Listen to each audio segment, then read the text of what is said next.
now invite you, the Honorable Shri Narendra Modi, Prime Minister of the Republic of India, to address this joint assembly.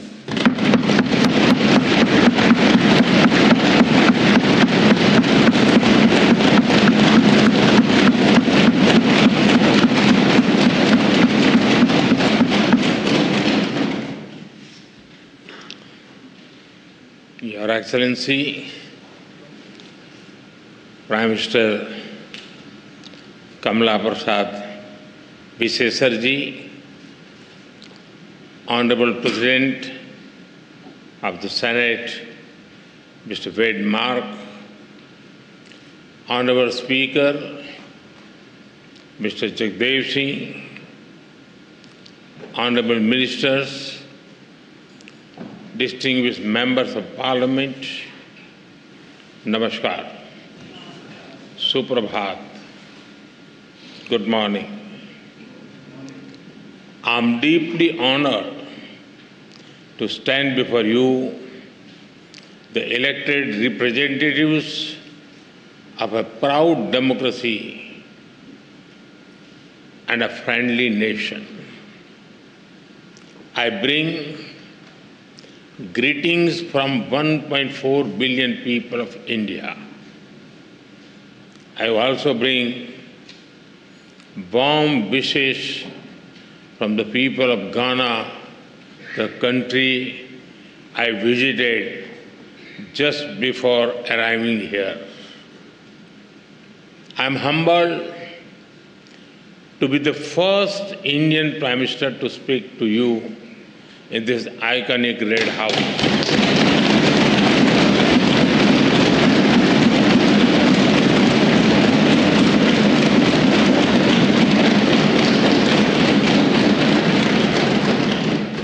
This historic red building has seen struggles and sacrifices of the people of Trinidad and Tobago for freedom and dignity.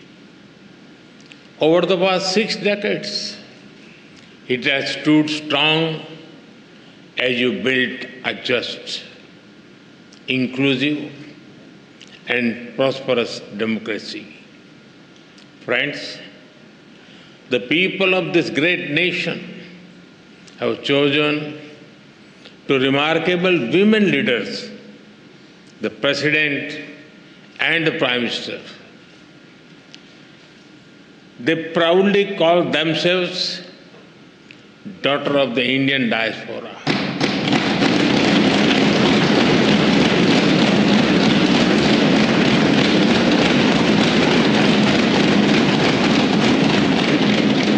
They take pride in their Indian heritage.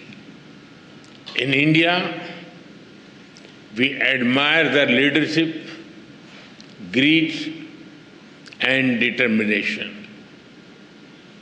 They are living symbols of the relationship between our countries, built on shared roots and shared dreams. Distinguished members, both our nations rose from the shadows of colonial rule to write our own stories with courage as our ink and democracy as our pen. Today, both our nations stand as proud democracies and pillars of strength in the modern world. A couple of months ago, you celebrated the festival of democracy by participating in elections. I congratulate the people of this country for their wisdom and vision for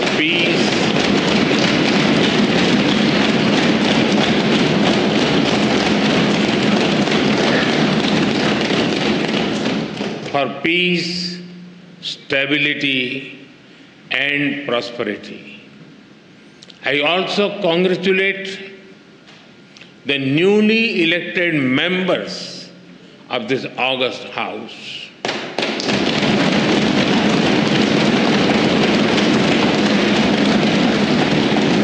I extend special greetings to Prime Minister Kamalaji for forming the government once again.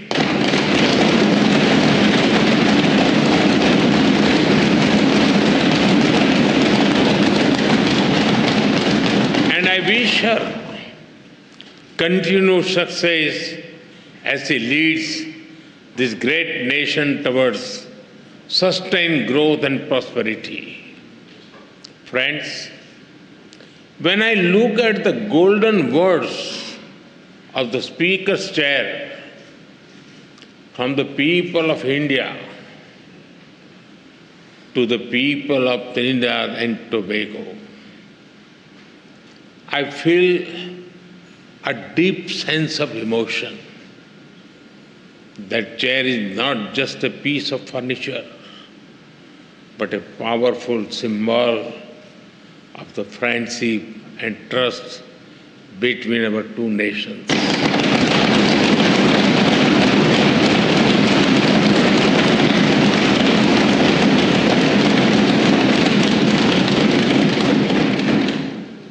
The words expresses the bond that one democracy feels for another. आप सभी जानते हैं, भारतीयों के लिए democracy सिर्फ एक political model भर नहीं है, हमारे लिए ये वे ऑफ लाइफ है, हमारी हजारों वर्षों की महान विरासत है। इस संसद में भी कई साथी ऐसे हैं जिनके पूर्वज बिहार से हैं। वो बिहार जो महाजनपदों यानी एंशिएंट रिपब्लिक्स की भूमि है। In India, democracy is not just a political system, for us it is a way of life. Your parliament also has some members whose forefathers were from the Indian state of Bihar, which is famous for centers like Vaishali. Friends, there is a natural warmth in the connection between our two countries. I must say, Indians are among the most passionate fans of the West Indies cricket team. We cheer for them with all our heart, except when they are playing against India. The relationship between our two countries is based on the foundation of centuries-old bonds. 180 years ago, the first Indians arrived on this land after a long and hard journey. Oceans away, the Indian beats blended beautifully with the Caribbean rhythm. Here, Bhojpuri found harmony with Creole. Dal pudi met doubles, and tabla met the steel pan.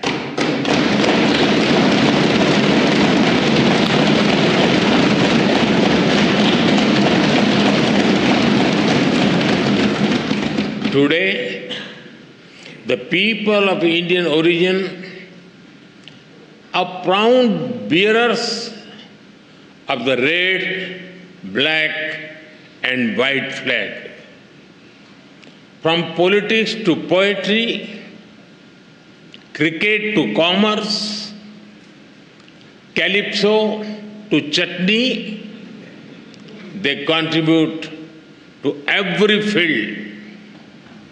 They are an integral part of the vibrant diversity that you all respect. Together, you have built a nation that lives its motto, together we aspire, together we achieve.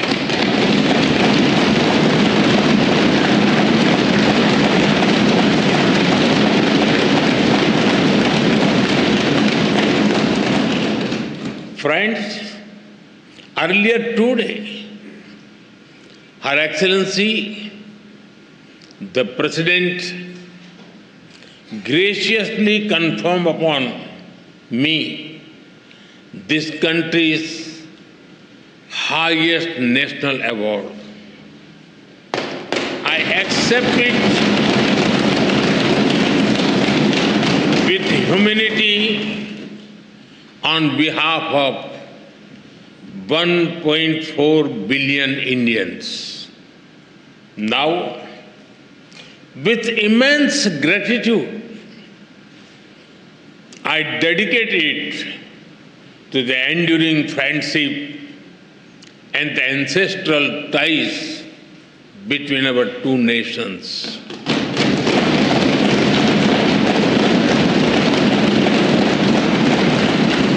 Friends, I'm delighted to so many women members in this house. Respect for women is deeply rooted in Indian culture.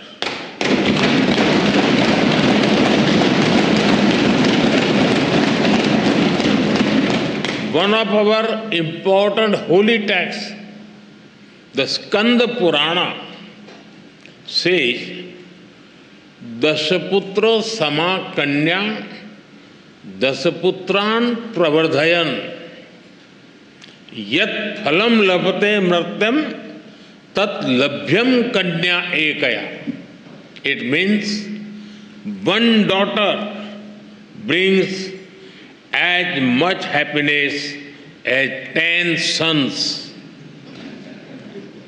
We are strengthening the hands of women to build a modern India. From space to sports, startups to science, education to enterprise, aviation to armed forces, they are leading India to a new future in various domains. Like you, we have our women who rose from humble beginnings to become our president.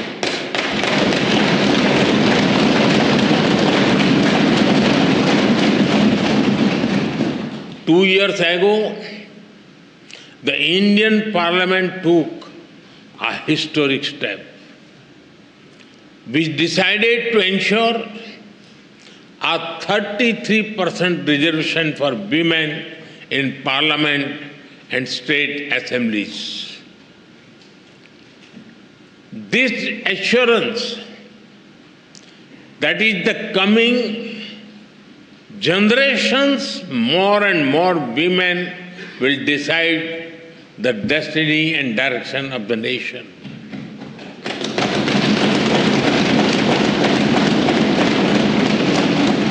Women leaders are also thriving at the grassroots in India.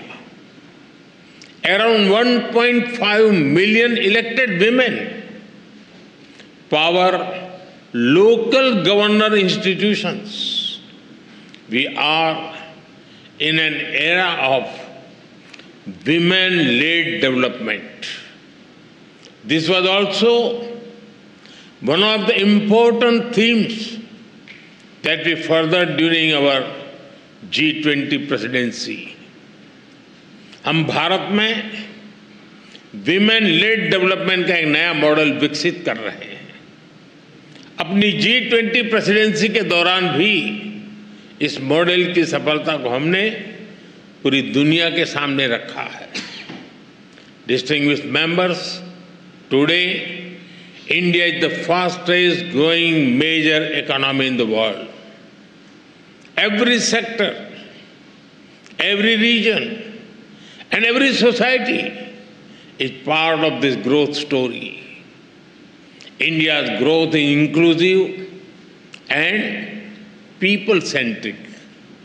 A recent report of the International Labour Organization notes that India's social security and welfare umbrella covers 950 million people. That is almost 1 billion people, which is a greater population than most countries in the world. Our vision for such inclusive growth does not stop at our borders. We see our development also as a responsibility towards others, and our priority will always be the global South.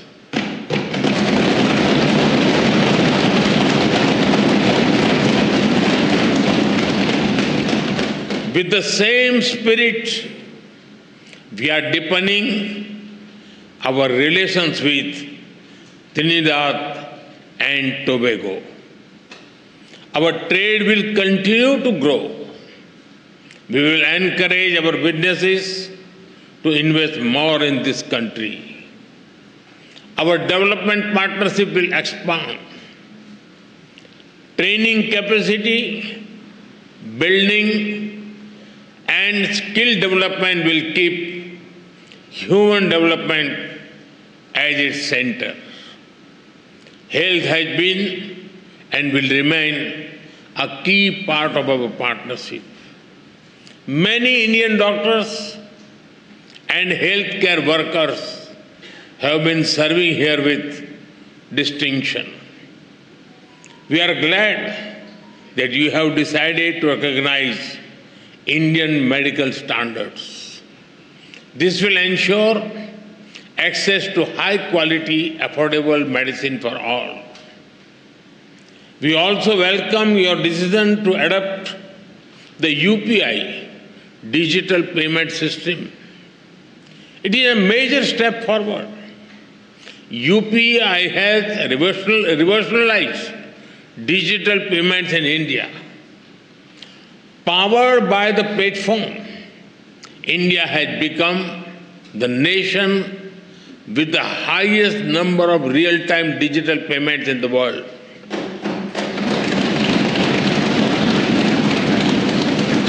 Today, in India, even the mango sellers have QR code.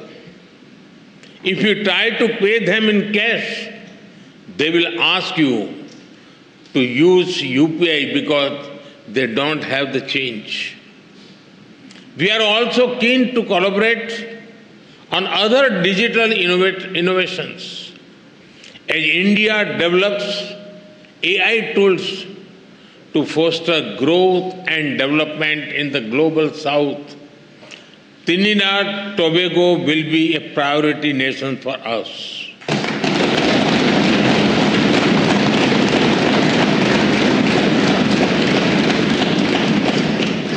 We will share our expertise in agriculture, horticulture, and food processing.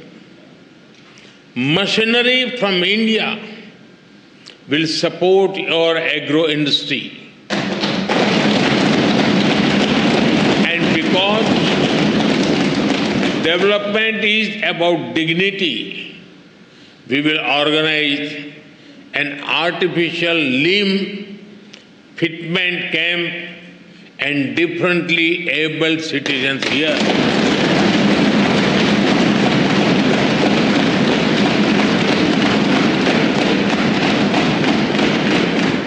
For us, there are no limits to our cooperation with you.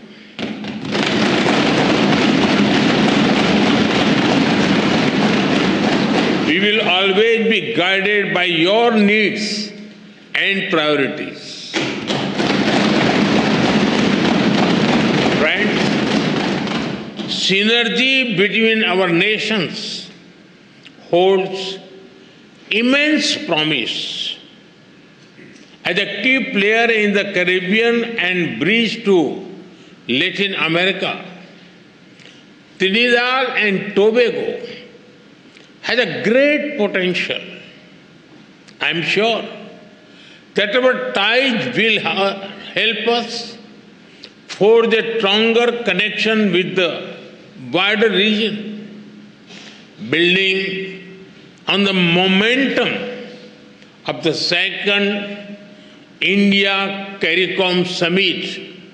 We are eager to collaborate on initiatives that enhance trade and investment, build infrastructure and mobility, implement community development projects, and above all, support capacity building, training and skill development on a large scale.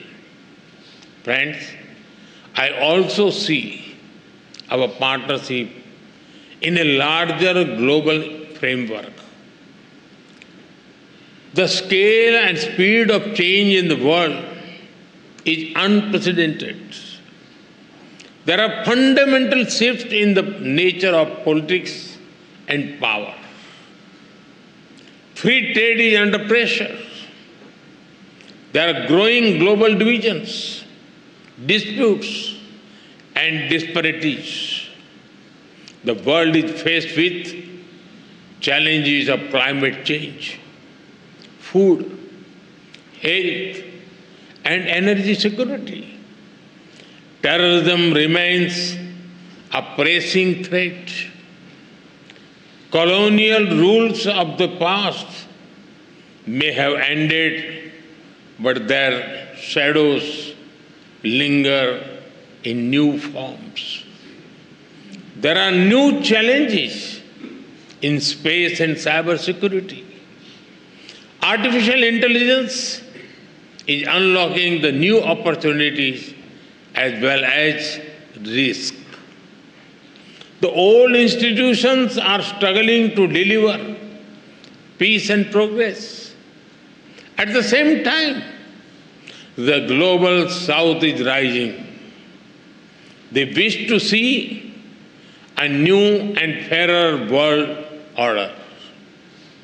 When the United Nations turned 75, there was great hope across the developing world. A hope that long-pending reforms would be realized, that their voices would finally be heard. But that hope has turned into disappointment. The voice of the developing world remains on the margins. India has always tried to bridge this gap. For India, Mahasagar, mutual and holistic advancement for society and growth across regions, is the guiding vision for the global south. Whenever we got the opportunity, we have given voice to the global south. During our G20 presidency, we brought the concerns of the global south to the center of global decision making. During the pandemic, while caring for our 1.4 billion people, India provided vaccine and medicines to over 150 countries.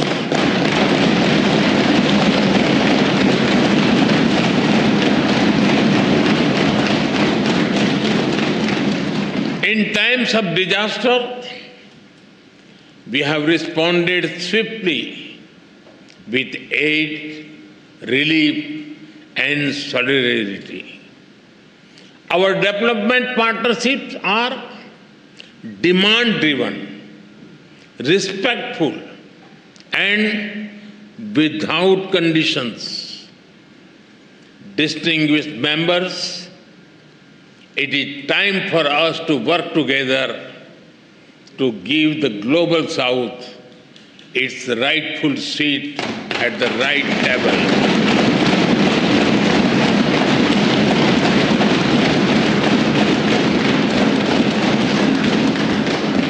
To ensure climate justice so that the burden does not fall on those who have contributed the least to the climate crisis.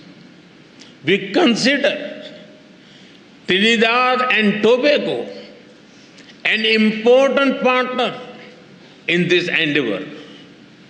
Friends, our two countries may differ in size and geography, but we are deeply aligned in our values. We are proud democracies. We believe in dialogue, sovereignty, multilateralism, and human dignity. In these times of conflicts, we must remain true to those values. Terrorism is the enemy of humanity. This very Red House has itself witnessed the wounds of terror and the loss of innocent blood. We must stand united to deny terrorism any shelter or space. We thank the people and the government of this country for standing with us in our fight against terrorism. Friends, our forefathers struggled, sacrificed, and had dreams of better lives for future generations. Both India and Trinidad Tobago have come a long way on the journey to the future we have promised our people. But we still have a lot to do by ourselves and together. All of you, as members of the Parliament, have a vital role in shaping that future. From Ayodhya to Arima, from the Ghats of Ganga to the Gulf of Paria, may our bonds grow ever deeper and our dreams ever higher. With these thoughts, I thank you once again for this honor. As you say here, with grace and pride, respect due. Thank you. Thank you very much.